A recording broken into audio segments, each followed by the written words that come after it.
Bom, esse aqui é o grupo que nós estamos estudando. Nós começamos com 30, uns 32, né? 36. Mas aí, sabe, né? Foi a guerra, foi, e só ficou mesmo nos escolhidos até agora, né? Então, nós estamos dando prosseguimento. Eu tenho certeza que todos que estão aqui são sinceros e querem aprender mais sobre Deus, porque também querem morar no reino do céu. E eles estão aqui também através do nosso amigo Alexandre, que é um dos diretores lá da igreja quadrangular, não é? Mas o pastor não deixou nós lá e ele, como uma pessoa sincera, falou, não, eu quero estudar esse negócio aí direito. Vamos lá, Pai do Ar, aqui de lá da igreja até aqui deve dar uns 500 metros mais ou menos de distância. Hoje também nublado, que faça chuva, faça sol, tá aqui. Quando eu não venho, ele vem. Entendeu? E ele está me ajudando a passar o curso do Apocalipse. Tanto ele está estudando, como também está ajudando a passar para os demais.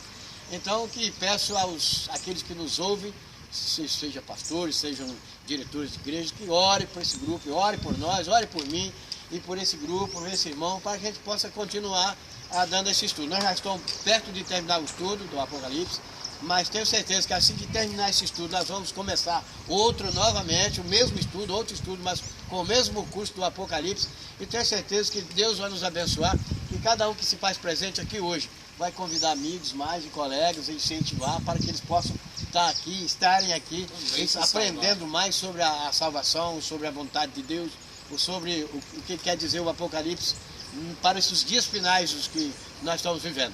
Então eu estou aqui, meu nome é Júnior Nossa, aquele é o Alexandre, aquele ali é o Wenders,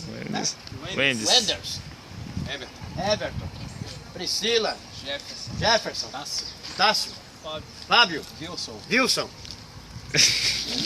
Giane, viu aí?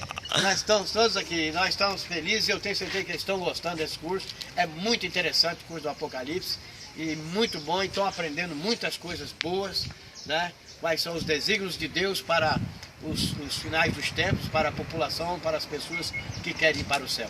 E eu agradeço a todos eles que estão aqui, a vontade deles, os esforços que eles têm feito, não têm medido esforço, vem de longe, deixa lá o trabalho deles, uns 500 metros ou mais, 600 metros daqui, 700 metros.